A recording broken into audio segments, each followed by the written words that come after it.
Mal-intencionados aproveitam os arquivos de Epstein, guerras culturais afetam a mente das pessoas e a mídia tradicional está morrendo. Tragicamente, isso não aconteceu antes. Saiba mais nas manchetes desta semana do America Uncovered.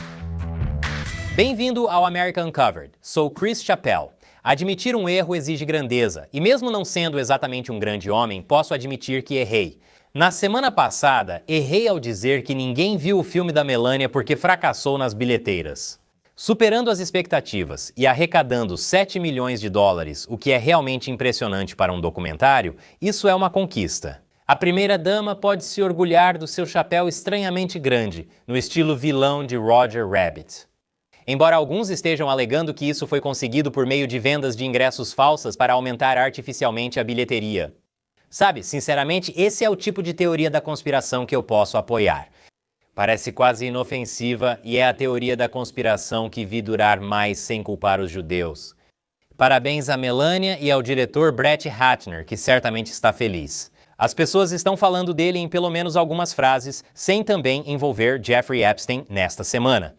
Falando dos arquivos Epstein, na verdade acho que devo dizer, ainda falando dos arquivos Epstein, e vamos continuar falando sobre eles por um tempo. Porque, surpreendentemente, leva muito tempo para ler 3 milhões de páginas de documentos, e porque ninguém leu todos os arquivos. Algumas coisas simplesmente estão sendo inventadas. Como, por exemplo, o prefeito de Nova York, Zoran Mamdoumy, aparecendo em fotos com Epstein e outras figuras poderosas quando criança com sua mãe. Isso acabou sendo uma invenção de IA. Mas isso não impediu que teorias se espalhassem, alegando que Epstein poderia ser o pai biológico de Mamdoumy. Isso seria uma reviravolta digna de Star Wars.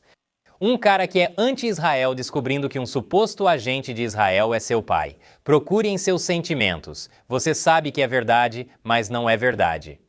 Pessoas de má fé usam os arquivos de Epstein para criar narrativas. Questione tudo o que vê online. Sobre pessoas de má fé, basta seu nome aparecer nos e-mails de Epstein para já te atacarem nas redes sociais, como se fosse um criminoso do Velho Oeste. Independente do contexto, o Dalai Lama, hein? Será que muitas dessas contas têm ligação com o Partido Comunista Chinês?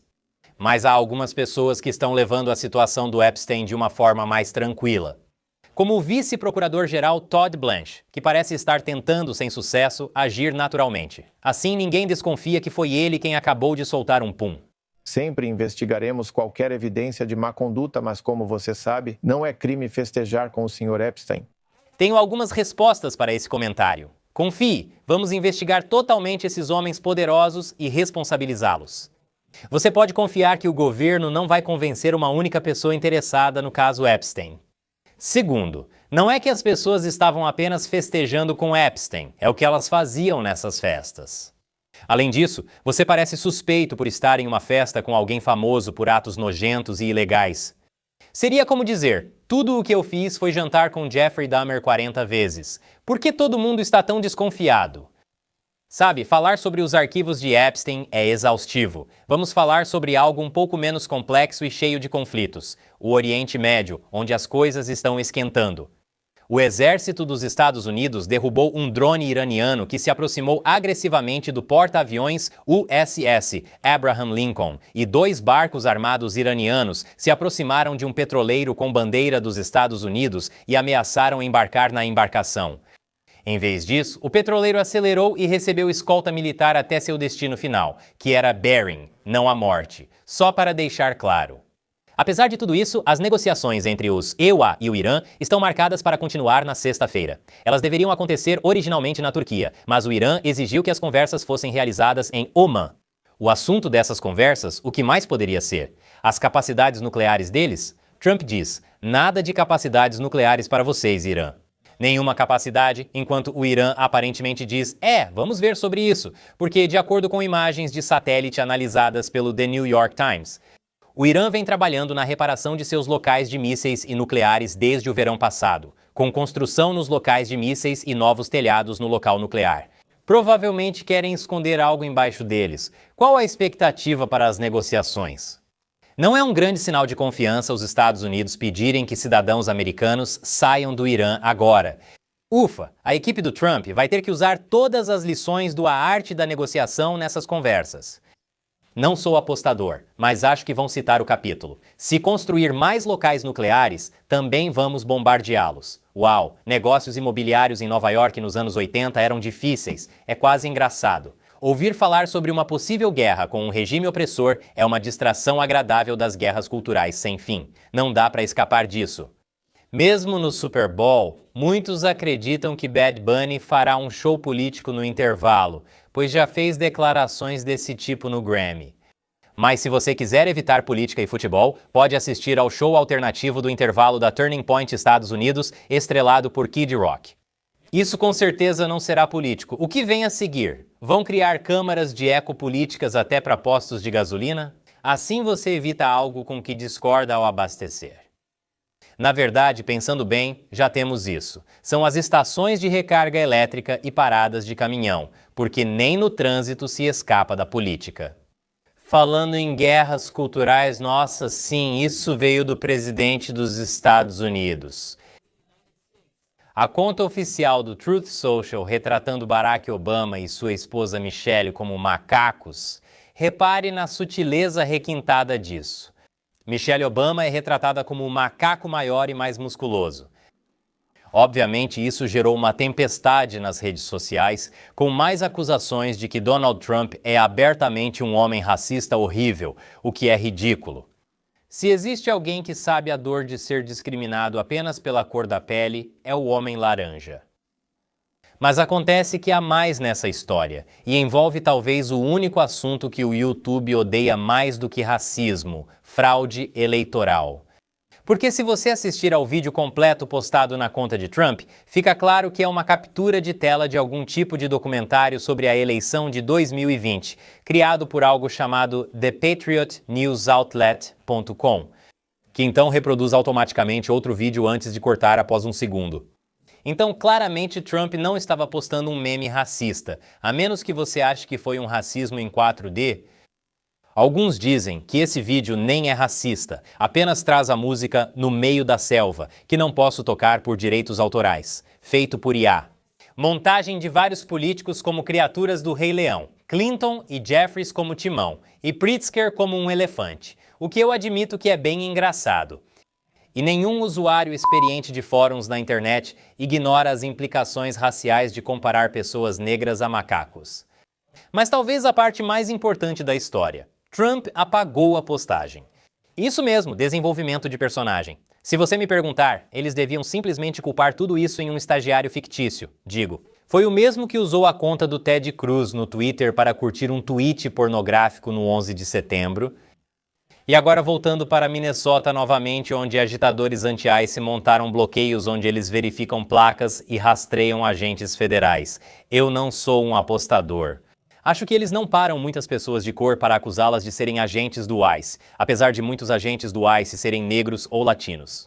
Como este aqui, os manifestantes antirracistas chamaram o agente de N-word. Estamos fazendo isso, América, mas todas essas guerras culturais estão deixando as pessoas loucas.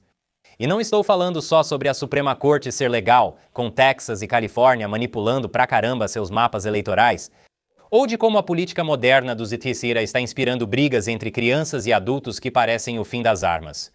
Podíamos muito bem estar vivendo no mundo invertido, porque os partidos políticos parecem estar virando completamente sua ideologia. Como o democrata Jeffrey Nadler, que parece que em vez de Ozempic, o sistema de emagrecimento dele está derretendo. Observando a Arca da Aliança, parecendo apoiar armas e sugerindo que pessoas poderiam atirar em agentes do ICE. Se alguém mascarado te atacasse, você poderia achar que é um sequestro e teria justificativa para atirar. Então ele afirma que se sentir medo, você pode atirar em alguém. Obrigado por dar aos agentes do ICE que mataram René Good e Alexi Brad, a defesa deles. Depois, a procuradora republicana de Colômbia, Jeannie Pirro, que lembra a cabeça flutuante na bola de cristal do Museu Assombrado. Aparentemente pedindo controle de armas, ameaçando prisão para proprietários legais de armas que viajam para DC com armas de fogo. Vários republicanos reagiram, já que gostar de armas define a personalidade de muitos deles. Pirro tentou recuar, afirmando que ela se referia apenas a quem portava armas ilegalmente.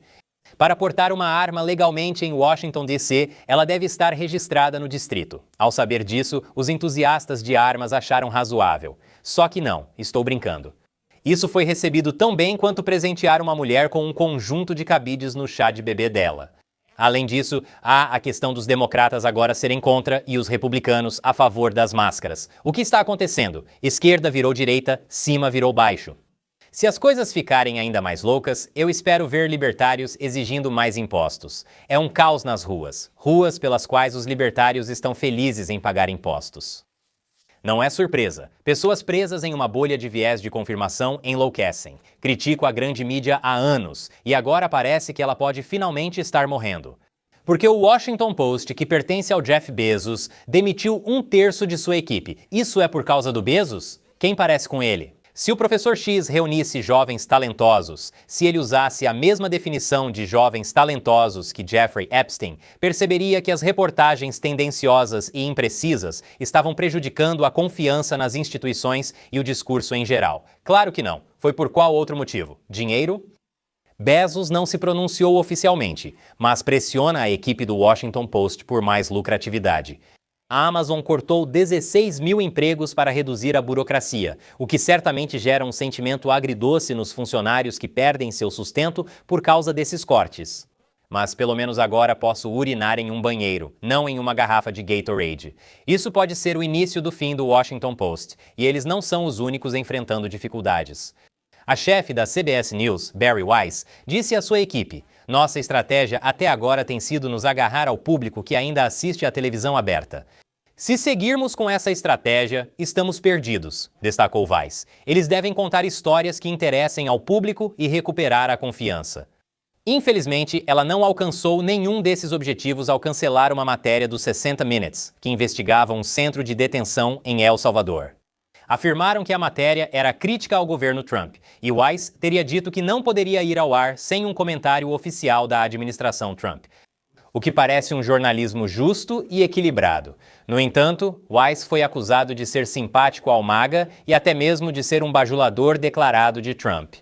Sou só eu ou a linguagem que o Daily Beast está usando em relação ao apoio ao Trump soa muito parecida? Tipo como as pessoas falavam sobre ser gay nos anos 90? Se quem não gosta do governo Trump acha que Weiss é pró-Trump, não vai assistir. Isso pode explicar por que a CBS estaria perdendo tantos telespectadores. Antes de Weiss, a Paramount, dona da CBS, pagou US$ 16 milhões para encerrar um processo. Trump processou devido a uma entrevista do 60 Minutes com Kamala Harris, alegando que foi editada para favorecer sua concorrente à presidência. Então, a CBS perdeu apoiadores de Trump por causa da entrevista com Harris e perdeu opositores de Trump quando Bari Weiss assumiu, tornando-se basicamente um programa de notícias em que ninguém confia. Então, acabou. Se a grande mídia quiser reconquistar a confiança e a atenção do público, o jornalismo precisa agir como jornalismo de verdade. Foquem em quem, o que, onde e quando, e menos em comentaristas tentando empurrar para você a versão deles do porquê. Caso contrário, mais pessoas vão migrar para fontes independentes de notícias online como eu. Pensando bem, continuem fazendo o que estão fazendo. Grande mídia. Tenho certeza de que as coisas vão melhorar em breve. Não mudem nada. Estou disposto a admitir que estava errado sobre você, assim como estava sobre ninguém ver Melania. Mas o que você acha? Comente aqui usando o emoji da bandeira americana para mostrar engajamento ao YouTube. Se quiser mais America Uncovered, preciso da sua ajuda. Inscreva-se no meu site exclusivo e sem censura, americauncovered.tv. Clique neste botão ou no link abaixo. Já tivemos muito apoio, então acredito que podemos virar o jogo novamente. Sou Chris Chappell, obrigado por assistir ao America Uncovered.